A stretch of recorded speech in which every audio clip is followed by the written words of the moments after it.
Alhamdulillah sudah dengan Pak Dani. Sore ini cuacanya berawan dan mudah-mudahan kondusif. Pak Dani, Ya, monggo diceritakan awal mula dulu jenengan memantapkan langkah untuk beternak ayam. Nah, termasuk ayam pejantan seperti ini, Pak. Monggo, barangkali ada cerita yang dulu bisa disampaikan. oke. Assalamualaikum warahmatullahi wabarakatuh. Saya Dani dari Kalipare. Saya peternak jantan. Motivasi saya itu dulu pengalaman bekerja di Malaysia di peternakan. Terus saya pulang dan nyari kerjaan, ya maklumlah di kampung nggak susah lah Pak. Terus saya mencoba untuk eh, menerapkan apa yang saya dapatkan di Malaysia untuk beternak, saya terapkan di kampung saya itu Pak. Awal mula dulu kandangnya langsung yang di sebelah ini atau yang di tempat lain, Pak Dani? Awal mula ya kecil dulu lah, dari yang kecil, dari Kapasitas berapa, merintis. Pak? Awal mula saya ternak cuma 2000 ekor, dan terus ya karena saya lihat prospeknya cukup menjanjikan, terus pasarnya belum apa ya, belum terpenuhi semuanya. Akhirnya saya mengembangkan satu kandang, dua kandang, sampai punya 4 kandang. 4 kandang, total semuanya berapa, Pak Dani sekarang? 4 kandang, satu kandangnya ada yang 10.000, ada yang 8.000, ada yang 6.000 ya. Kalau rata-rata satu kali periode ya 30 ribuan lah. Sekarang ini 30 ribuan, satu periode berapa hari nih, Pak? Apa yang 37 hari yang seperti broiler itu? Honda ini sejenis ayam kampung. Jadi untuk memenuhi pasar ayam kampung, jadi umurnya ini di 2 bulan. 60 harian, nggih. Nggih.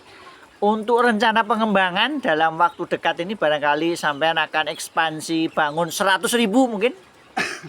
Ya memang ada, cuma ya keterbatasan dari lahan, terus dari tenaga. Ya sementara ini aja dulu lah.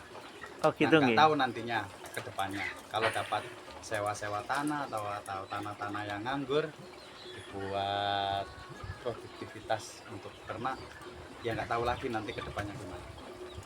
Nggih. Untuk tenaga kerja jenengan dari 4 kandang ini berapa tenaga kerja yang bisa diserap, Pak? Kalau untuk eh, perawatan ayam itu saya sendiri,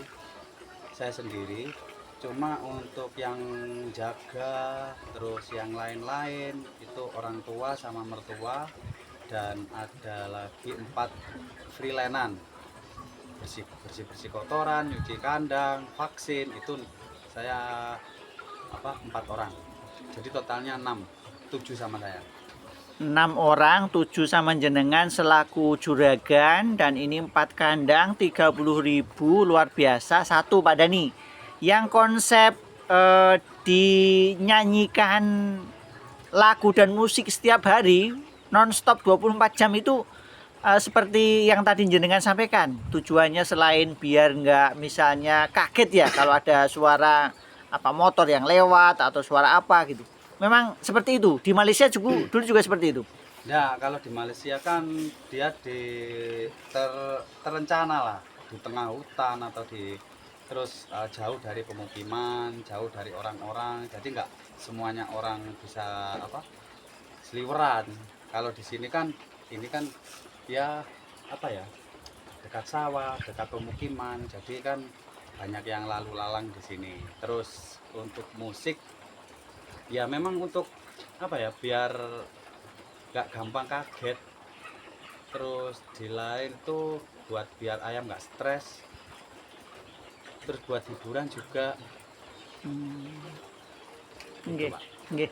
Ngapunten, yang asap ini yang baru dari sawah sebelah ini enggak mengganggu nanti. Enggak, Aman nggih. aman, Untuk asap ini aman nggih. aman. Jadi kira-kira kalau ini dibandingkan dengan kita sandingkan nggih dengan ayam broiler itu barangkali ini lebih kuat barangkali seperti itu nggih Pak nggih. Untuk dari tingkat apa resiko, kenapa saya milih pejantan? Ya itu karena minim resiko. Satu dari kotorannya ya agak nggak bau. Ya kalau kotoran memang bau, cuma nggak menyengat kayak broiler. Terus kedua dari sisi modal. Terus ketiga ya mesti ada apa main plusnya lah. Untuk jantan ya minim resiko dan minim modal dan bau. Kalau broiler kan ya ada yang baunya menyengat kadang gitu, terus modalnya juga banyak, 1 banding 2 kan kalau broiler. Nggih, untuk kandang dengan kapasitas 10.000 seperti ini, model bertingkat ini budgetnya kira-kira berapa? Di hitungan 100 juta barangkali? Mulai nol ya hampir 120-an lah. Mulai dari nol sekitar 120 juta. Ini dengan panjang kali lebar berapa kira-kira nih Pak Dani? 6 kali 25. 6 kali 25 meter persegi. Ini bertingkat 5 susun gitu ya. Ini ya. Nah, 5 susun kapasitas 10.000. Kemudian jenengan di 4 kandang. Nah, luar biasa ini. Gini Pak Dani, kita pengen nanti coba berdiskusi lebih lanjut karena kita ini dari Balai Penyuluhan Pertanian Kecamatan Kalipare, memang program besarnya sekarang ini adalah swasembada pangan, Pak. Nah, swasembada pangan ini selain yang misalnya padi, beras yang ada di sebelah, kemudian juga ada jagung, tebu, Kalipare ini sangat banyak. Salah satunya juga adalah di peternakan. Nah, swasembada ternak, swasembada daging. Nah, nanti kita ingin coba berdiskusi secara lebih intensif, Pak. Makanya tadi saya izin minta nomor WA. Nah, nanti barangkali kita juga ingin menyambung-nyambungkan, Pak.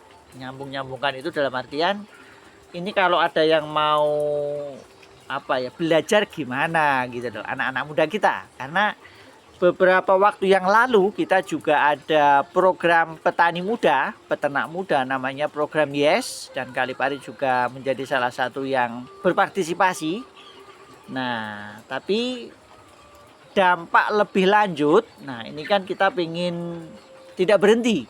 Jadi program pemerintah katakanlah jeda, tapi sumber-sumber yang bisa dijadikan tempat belajar itu ada. Salah satunya di sini. Nah, nanti makanya nanti kita pengen ada diskusi secara lebih lanjut. Mudah-mudahan nanti ya itu tadi Pak, barangkali ada yang muda yang mau belajar, yang mau berlatih. Apakah nanti juga dari misalnya dari luar, dari lembaga pendidikan, universitas, sekolah menengah dan seterusnya. Tidak apa-apa Pak Dani, misalnya nanti kita sambung-sambungkan. Karena BPP, Balai Penyuluhan Pertanian ini adalah tempat untuk bagaimana punya usaha, kalau kita sebut itu agribisnis. Nah, salah satunya seperti ini. Nah, kita senang sekali dan kita ucapkan terima kasih Pak Dani. Nah, mudah-mudahan nanti kita bisa silaturahim lagi. Karena waktu saya melihat ayam-ayam yang sedang makan, itu sangat menikmati gitu Pak. Lapar ya. Gitu aja Pak Dani, barangkali ada kata-kata motivasi hari ini Pak Dani untuk generasi muda kita yang barangkali gini, pilihannya itu kan satu, ke luar negeri Pak. Ya, yang muda-muda katakanlah milenial, jadi usia 17 sampai 39 tahun, itu kan setelah katakanlah lulus SLTA atau lulus sarjana sekalipun, itu kan apakah jadi PNS, apakah jadi tenaga kerja migran yang dari luar negeri yang gajinya juga gede. Ada lagi yang seperti jenengan ini kita sebut sebagai entrepreneur Pak. Nah, monggo ada kata-kata motivasi untuk kita semua Pak Dani. Ya, khususnya untuk teman-teman yang masih muda, ya nggak apa-apa ke luar negeri cari modal lah, nggak apa-apa. Tapi jangan lupa nanti sewaktu-waktu bisa pulang dan terus ada di kampung. Makanya cari uang yang sebanyak-banyaknya di luar negeri, kumpulkan nanti buat usaha di kampung halaman. Ya nggak tahu usaha apa, terserah. Yang penting ya gitulah. Saya juga dulu pernah ke luar negeri juga betul. Gitu aja lah. Oke, terima kasih Pak Dani. Assalamualaikum warahmatullahi wabarakatuh. Waalaikumsalam.